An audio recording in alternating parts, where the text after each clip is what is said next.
And so it's a real pleasure when one hears the sound of someone as good as my first guest tonight. She won the American Grammy Award for the Best New Artist to emerge last year. This year she took the top award at the Tokyo Song Festival. She also has a degree in child psychology, and she just happens to be the daughter of the late Nat King Cole. Ladies and gentlemen, here with Mr. Melody is Miss Natalie Cole.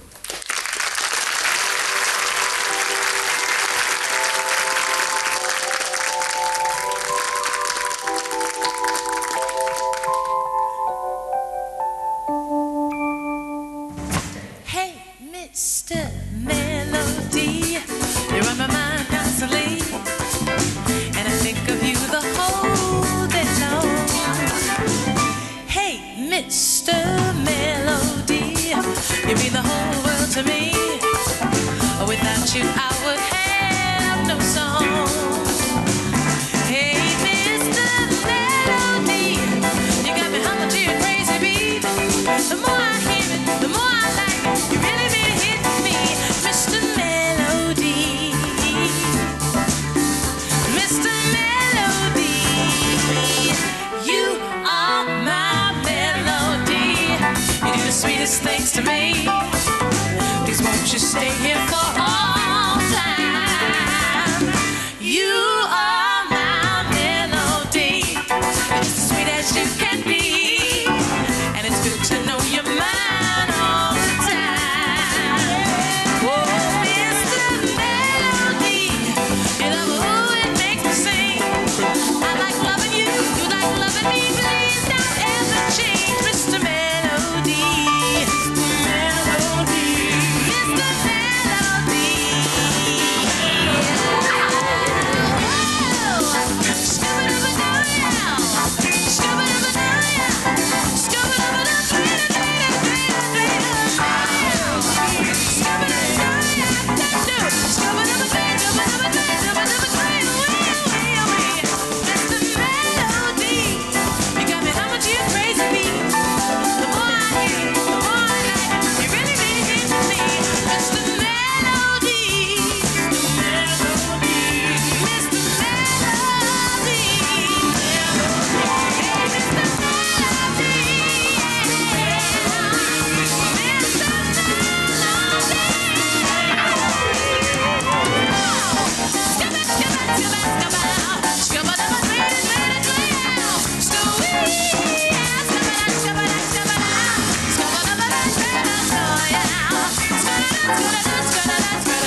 That's what they say got us going for the evening. Congratulations. It's a very bright, cheeky, cheerful song. Yes, it is. Now, did you win a competition with that?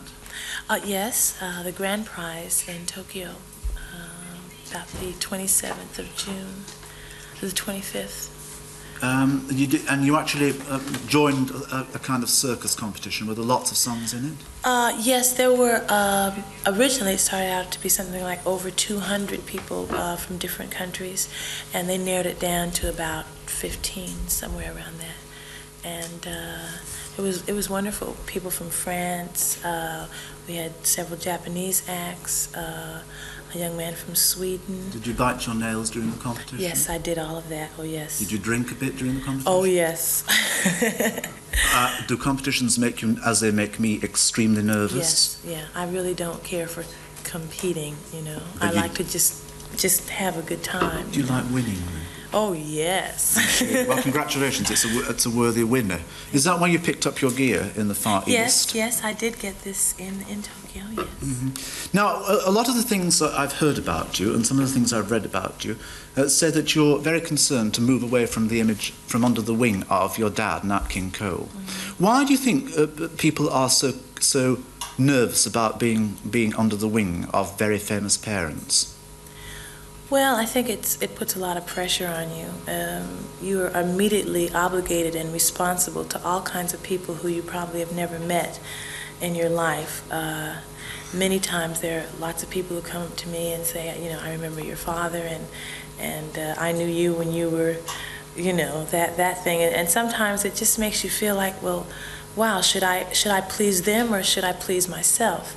And so I think that's what is so difficult about being. What active measures do you take to get rid of that kind of response? Do you? I mean, do you have to be obviously patient? You've got to be patient with me for asking you about it at this moment. But do you treat people who ask you that kind of question with patience or with impatience? Well, I think I try to treat them with patience. I think sometimes, depending on how the question is asked, sometimes they can ask you with the implications that, of course, you should remember me, or of course, you should be doing what your father did, and I have to kind of take it with a grain of salt, but I try to be as tolerant as possible. It's a lot easier.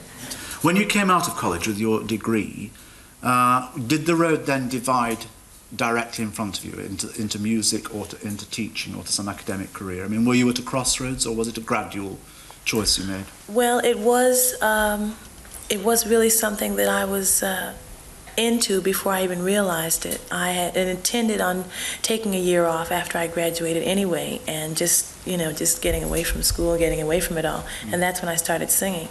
And by the time the year had passed and it was time for me to return to grad school, I was so into the singing that I said, well, maybe I'll just stick it out a little bit longer, And what was your first big taste of success where you thought to yourself, now, Natalie, if you stick in here, it might start to work? I mean, was there a moment where an audience responded to you, or you suddenly thought to yourself, it's going to be okay?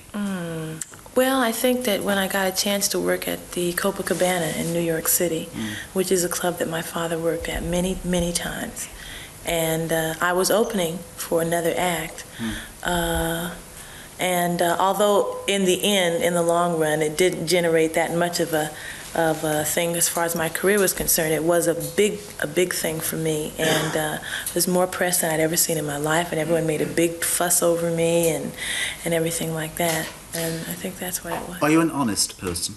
Yes. Do you want to terribly. You are? Yes. Okay, here it comes. do you want to be a big star? I would say yes, in the sense of I want everyone to know who I am and where I came from in order to become whatever I am going to become. So if that's what a star is, I think of stars, I think people look at stars, that word, in a different concept than I do, I really mean people who when they become extraordinarily famous are subject to the most amazing and frequently appalling pressures. That's true, and I don't want that, no. Do you think you can have the one without the other? Yes, I intend to try. What you've got there is a very decent umbrella over you, or a cushion to lie back on, which is a degree in child psychology. Yeah, I mean, if great. the worst comes to the worst, which you don't want it to do, you can clear off and go back into that, can't you? Yeah. Well, I hope that never happens, and I hope that. Well, just before we end our little conversation, are you frequently asked to sing your dad's songs? Not as much as before, but yes, still. Mm-hmm. And I do one in my show. You do? Yes. To oblige people? Well, a little bit to oblige and a little bit because I happen to like the song very much. I would like to get to a point where I can have a portion of my show dedicated totally to him and have a medley of songs that are my favorites and do something like that. Right now, it's just one. It's true, though, isn't it, that you're living in, you're living in a much more tolerant climate than your dad lived in? Oh, yes. It's so much easier for me than it was for him. Yeah. I hope it becomes easier all the time for you, because that was a great song. Enjoyed it. Thank you. Will you stay? Because my next guest may have something relevant to say about children. Oh, I'm sure yeah. she will have. And Oh, you yeah. may be able to pitch in with the odd American wise comment. Do you know what I mean? Meanwhile, Natalie Cole, thank you very much indeed. Now then, one of the greatest responses from viewers of this programme came last year when Nanette Newman joined us to talk about the wit and the wisdom of children's remarks that she collected over the years. Well, in a week or two, she's publishing another collection, this time on children's views about politics. And as we're sandwiched this weekend between the big two party conferences, I thought we would take a preview of what tomorrow's voters think about today's politicians, Miss Nanette Newman.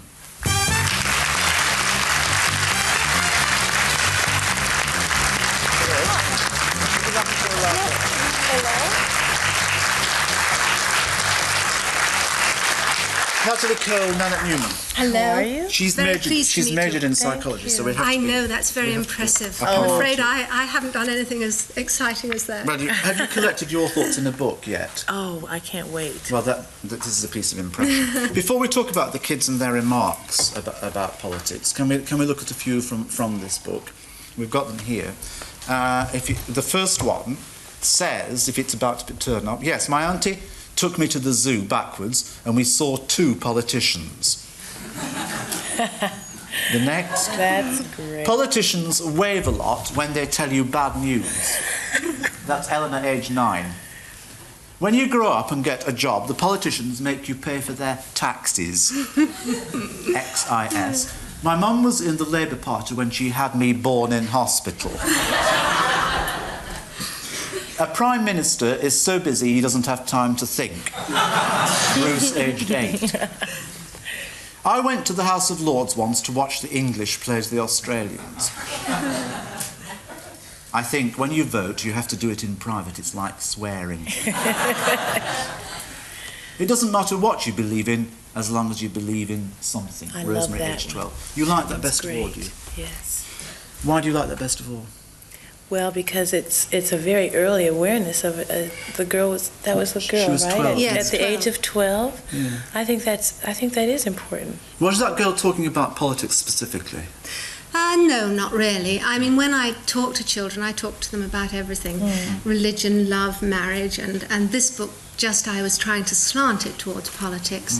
But I think it is an interesting thing to say. I mean, it's just put very simply. It and is. I think it's It really is. How do you think they know so much about politics? Is it because we live in a Well, television age? I don't think they really know a lot about politics. I think what interested me is that they've heard their parents say certain things and they've kind of gleaned those opinions and then they've just managed to get it a little bit wrong. And I think that's what makes it endearing and rather funny, in a very gentle way. And then I think they suddenly get these mad opinions and think they know about it. And when they say it, it sometimes reflects what we honestly think, And, I And think daren't say often. and dance in. I think anything that makes us smile a bit about politics, let's face it, that's a pretty good thing. I know. Did you ever have to... it's a tricky operation, I imagine, collecting them with your little bag and your tape Yes. recorder. isn't Yes. it? When they say something ludicrous or ludicrously funny, do you have to stiffen your jaw and Yes. pretend that it's a matter of... Well, I do, because I think it's a bit hurtful. I mean, I interviewed a group of children, and I was talking to them at a school near me, and I said, what do you think about love and marriage and things? And one little boy, for instance, said, I want to get married, I want to marry Gary Glitter, And they all sent him up, and they were monstrous to him. And then another little boy kept saying, you don't be ridiculous, you can't marry Gary Glitter. And I said, all right, what do you think about marriage? And he said, well, I want to get married. And I said, why do you want to get married? So he said, I want to see girls' knickers. And I mean, it's all ludicrous, isn't it? I didn't use that in the book. I mean, there were masses of those sort of nonsense things. The nice thing about the book is the games that you can play when you've read the little sentences. I love imagining all that's gone on before in their lives, to imagine what's happened before they come to this apocalyptic conclusion. Can we look at a few more? I mean, because we can talk about the individual instances and perhaps decide how they got to that particular stage. For instance, my dog wants to give all dogs he meets babies. He's a terrible responsibility. I mean, can you imagine what's gone on before that? Yes, you can imagine what's gone on before. To get married, you have to shave your legs, I think.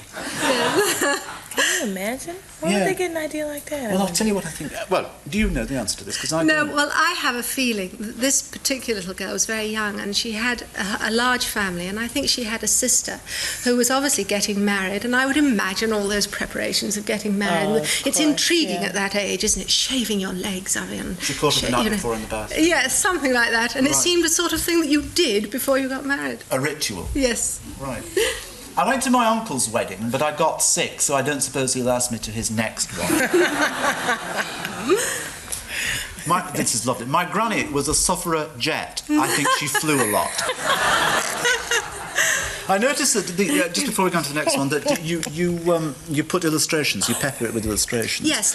And the illustration in there was a drooping nosed Concorde. Yes. Well, very often, you know, the illustrations don't necessarily come with the saying. Very often I get a saying, and then I have a mass of drawings, and I sometimes match the drawings up.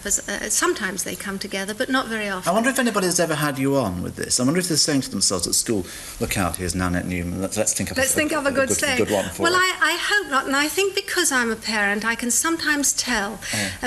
You know, the one who's reached the age where he thinks, rather precocious, thinks, oh, this will get a good laugh. And you eventually, if you talk to a lot of children, you eventually weed those out, you know, because they've said it lots of times before, and lots of adults have said, you know, that's funny. So I don't use those. Right, let's look at the next Try one. not to, anyway.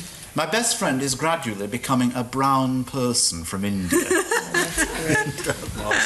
I wonder what occasioned that. I mean, how can you become a brown person? You get a suntan, I suppose, and you go back to school and you're suddenly rather brown, and you're becoming a brown person. They went to India for their holidays. I don't know. I thought it was much more mysterious than that. What's the next? May well be. What's the next one? My hamster went to heaven and came back a different colour. I know what that is. What happened?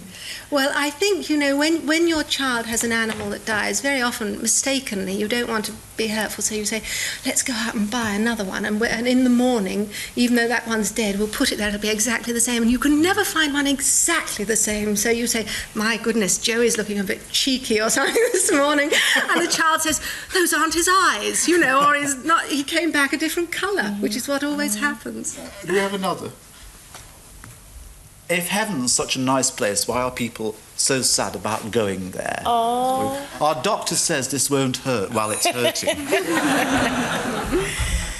And the last one, and the most beautiful, and the most heartbreaking, the most weary one of all, I've been growing up all day.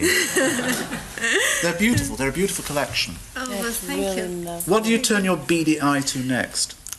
Well, this book, as you know, comes out in a week's time, and I've done another book, again for children, but for all children of all ages, and that comes out on November the 4th. There's a little woman, aren't I'm a busy little woman. It's called Fun Food Factory for G Wizard, and it's a book trying to teach children to become interested in cooking. I think we're going through a terrible thing where children aren't cooking enough. We're obsessed with convenience foods, which are very Parents aren't even cooking enough. They're not. And I think You know, I TV want to do a dinners book. and- Yes, exactly. And you're going to make a television programme about it as well? I am. I'm doing a series hoping to show children a little bit about vitamins and not to eat so much junk, and that cooking can be great fun. I don't know whether you cook. Well, I hear, Russell, that you like tinned steak and chips, but I'd like to talk to you about my cooking later. Maybe Yes. I'll watch your Fun Food Factory. Will you? Can I say in conclusion, we must take a break, that it's been a great pleasure to talk to two charming ladies, hell-bent on lavish careers. Natalie Cole, Nanette Newman, thank you very much indeed.